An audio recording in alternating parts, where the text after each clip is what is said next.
pessoal, bom dia, boa tarde, boa noite. Não sei qual horário que você está chegando para assistir esse vídeo, mas desde já seja muito bem-vindo. Para quem não me conhece, eu sou o Luciano, sou aluno do terceiro período de Biomed do campus de Barra do Piraí.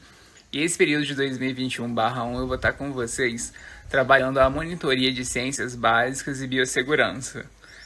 Ao longo desse período, a gente vai fazer revisões, vai tirar dúvidas e aprofundar em alguns temas abordados em aula. Todo final de slide, vocês vão identificar meus contatos, rede social, WhatsApp, e-mail. Fiquem à vontade para entrar em dúvida, entrar em contato para tirar dúvidas com relação ao material que eu estou postando, dúvidas pertinentes da aula que vocês queiram aprofundar com o professor. Podem falar, podem entrar em contato, a gente faz o meio de campo com a professora.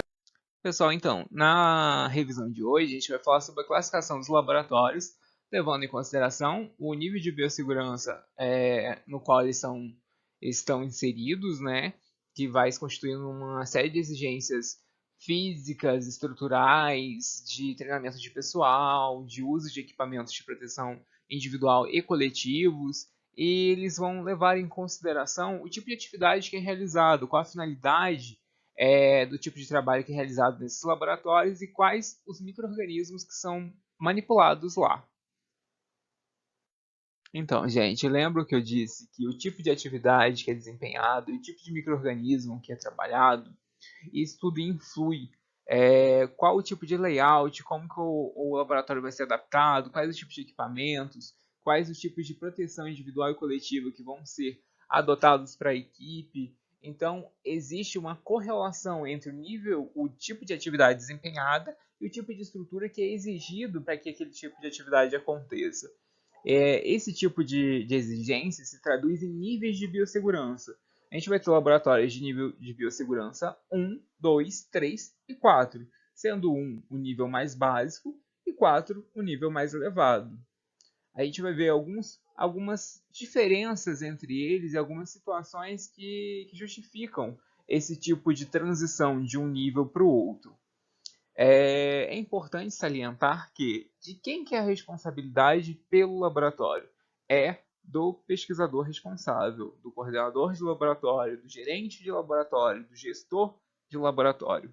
Essa pessoa vai ser responsável pela parte burocrática, vai ser responsável pela observação de todos os protocolos de exigência em segurança, de descarte de resíduos, treinamento de equipe. Toda equipe tem que ser periodicamente treinada. É de obrigação do laboratório treinar os profissionais. Tudo que vocês estão aprendendo agora, quando vocês entrarem no laboratório, vocês vão ter que passar por um novo treinamento, uma especificidade. Comprou um equipamento novo, vocês têm que ser treinados com aquele equipamento, vocês têm que receber essa orientação. Tem que haver protocolos operacionais padrões, que são os POPs. Eles permitem que vocês consultem o passo a passo de como fazer determinadas atividades, como operar determinadas máquinas. Tem que estar acessível para todos, tem que estar atualizado, tem que ser claro, tem que seguir um ritual. Né? Os treinamentos têm que ser documentados em ata, tem que ser feitos periodicamente. Existem laboratórios, níveis de biossegurança, que exigem que a equipe seja imunizada antes de trabalhar com determinados patógenos, para que isso reforce as condições de nível de biossegurança. Então, uma série de exigências que nós, enquanto profissionais, temos que observar e temos que cobrar das pessoas que são responsáveis por observar esses detalhes. No caso, o pesquisador ele tem que cumprir com essas obrigações para que ele ofereça biossegurança tanto para a sua equipe quanto para o ambiente externo e esteja de acordo com as normas em biossegurança que regem o funcionamento de todos os laboratórios e todos os ambientes em que se processa a saúde. Então, o primeiro laboratório que a gente vai falar é o de nível de biossegurança 1. Nele a gente vai trabalhar apenas com agentes, né, com micro-organismos de classe de risco 1, ou seja, aqueles que apresentam pouco risco de contaminação, de baixo risco de contaminação para o profissional que está manuseando aquele tipo de micro-organismo, e baixo risco de contaminação coletiva, ou seja, de expansão, de transmissão a outros, de modo a contaminar o ambiente. Normalmente é o tipo de laboratório que a gente encontra para pesquisa e ensino. Então, assim, os laboratórios de universidade, por exemplo, eles são de nível de biossegurança 1, né? Todos os laboratórios, a gente vai perceber que é uma prática cumulativa, vão requisitar equipamentos, né, de proteção individual, os EPIs são indispensáveis, né, sapato fechado, luva, máscara, jaleco, uso de jaleco. Essa paramentação ela é necessária e é indispensável a qualquer nível de biossegurança. A gente vai ver que progressivamente esses EPIs vão evoluindo, vão aumentando o nível de biossegurança, incluindo outros níveis de proteção, como a gente vai observar. É necessário um pesquisador de área que tenha treinamento geral em microbiologia ou ciências afins, né, para se tornar a pessoa responsável pelo laboratório. Também tem a questão de que ele não necessita de estrutura física muito bem regulamentada, a gente não precisa de uma estrutura cheia de requisitos afins. A gente tem uma estrutura básica que consegue atender esse tipo de laboratório de biossegurança 1. E basicamente é isso. Galera, essa daqui é uma foto antiga de um NB1, um laboratório NB1. A gente observa que existem equipamentos antigos, existem alguns procedimentos aí que não estão corretos, mas é só para a gente ilustrar que o nível de biossegurança 1 ele é bem básico. A gente percebe aí alguns problemas de uso de EPI, né, que não estão contemplados. A gente percebe a questão de excesso de vidraria, mas não é o foco desse resumo, então a gente faz vistas grossas para essa situação. Mas só para notar que assim, é uma estrutura bem básica do nível de biossegurança 1, beleza? Nos laboratórios de nível de biossegurança 2, a gente vai primeiro lidar com micro-organismos de classe de risco 2, ou seja, aqueles que apresentam um risco moderado para quem está manuseando e um risco baixo de contaminação ambiental, de transmissibilidade. Normalmente a gente vai encontrar esse tipo de laboratório laboratórios clínicos de pesquisa e de pesquisas hospitalares. Então, os laboratórios de hospital e aqueles de análises clínicas, normalmente eles têm uma estrutura de nível de biossegurança 2. A gente vai apresentar algumas modificações de layout com relação ao NB1. Então, a gente vai ter uma estrutura, a gente vai ter barreiras secundárias limitadas, né, já com a construção física de estrutura para atender às necessidades do NB2. A gente vai ter cabine de biossegurança para poder lidar com esse tipo de produtos, aerossóis. Aqui tem ao lado a gente tem alguns micro-organismos que são típicos de NB2, né, como o HVA, o HVB, o HVC, o vírus da herpes, da rubéola, enfim. Todas as normas de biossegurança 1, elas servem para nível de biossegurança 2. A gente vai notar que a acumulatividade, por exemplo, no NB3, a gente vai ver que são as especificações do NB3 mais as especificações do NB2, que por conseguinte acumula as especificações do NB1, e assim vai, até chegar no NB4. A gente tem o uso de cabine de biossegurança classe 2. A cabine de segurança classe 2 ela vai atender tanto o NB2 quanto o NB3. A gente vai ter um cientista especializado, né, com as responsabilidades com treinamento para nível de biossegurança 2. Né? O acesso vai ser restrito a não imunizados, ou seja, a equipe vai ter que ser imunizada contra os tipos de patógenos, pelo menos contra os tipos de patógenos que são manipulados naquele laboratório.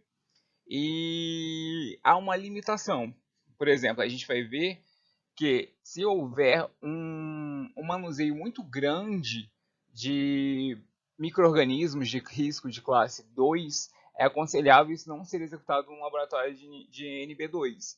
Se o nível de micro-organismos for muito alto, a quantidade for muito alta, é necessário que ele seja feito esse tipo de experimento, de estudo, de ensaio, em um NB3. Essa é uma imagem para ilustrar um layout de NB2. A gente percebe algumas modificações, como por exemplo o uso de EPIs, já são EPIs que exigem um pouquinho mais, né? A gente tem um avental, o pessoal usando luva, que deveria ter usado no último também, mas enfim. A gente vê mudanças de layout. Ao fundo, a gente vê uma pessoa fazendo uso da a cabine biológica de segurança. Então, a gente tem algumas modificações que são perceptíveis com relação ao NB1.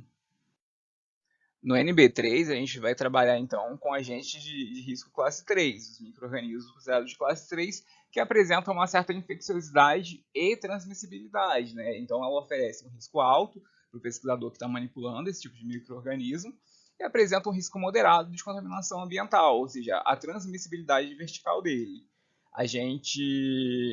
Horizontal, perdão. Transmissibilidade horizontal. A gente está falando aqui de alguns micro-organismos como o HIV, o vírus do botulismo, enfim. Todas as normas aplicadas a NB1 e NB2 são cumulativas para o NB3. E a gente vai ter, como eu disse, quando a gente estiver trabalhando com volume muito grande de micro-organismos de classe 2, a gente não vai trabalhar em NB2, a gente vai trabalhar em NB3.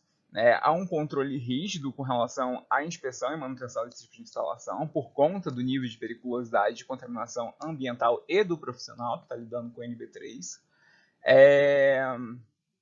A gente vai ter uma pessoa altamente treinada como coordenador de laboratório e uma equipe com um sistêmico retreinamento, né, de rotinas e protocolos de operacionalização.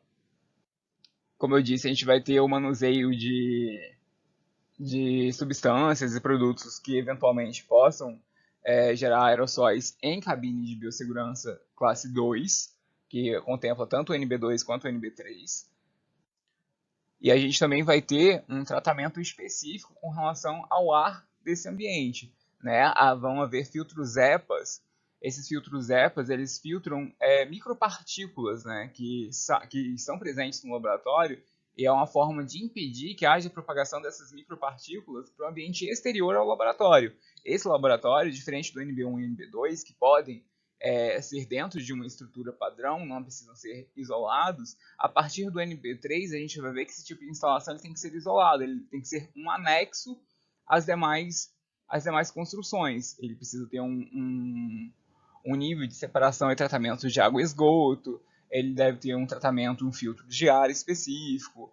Então, há uma série de mudanças que são as barreiras secundárias, que são mais restritas, mais exigentes com relação ao NB3 e o NB4 mais ainda.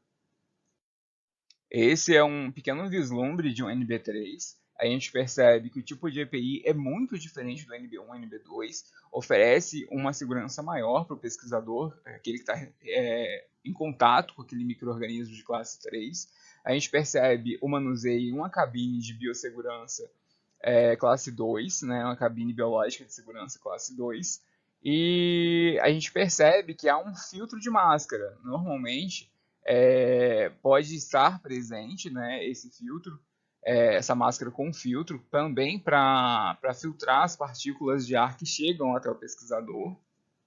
É um tipo de indumentária que também é característico nesse tipo de laboratório. E por fim, a gente tem o laboratório de biossegurança, de nível de biossegurança 4, que são aqueles onde a gente vai trabalhar com os micro-organismos mais patogênicos que a gente conhece. Né? Aqueles que apresentam um alto risco de contaminação para o pesquisador e alto risco de contaminação ambiental, ou seja, de propagação. Ele tem uma taxa de transmissibilidade elevada. Ele vai apresentar um maior nível de contenção, né? Aqui ele fala de classe de risco 4 e 5. Mas você não explicou que existe uma classe de risco 5. Existe, alguns pesquisadores, algumas literaturas apresentam a classe de risco 5 como uma exceção. Eles apresentam um alto risco de contaminação ambiental apenas. Ele não apresenta tanto risco de contaminação para o pesquisador. É um tipo de patógeno que ele tem alta propagação entre animais e plantas. Então, normalmente, a maioria classifica como risco 4 e já engloba o suposto risco 5, enquanto que outras literaturas trazem a existência do risco 5, que é essa especificidade para animais e plantas.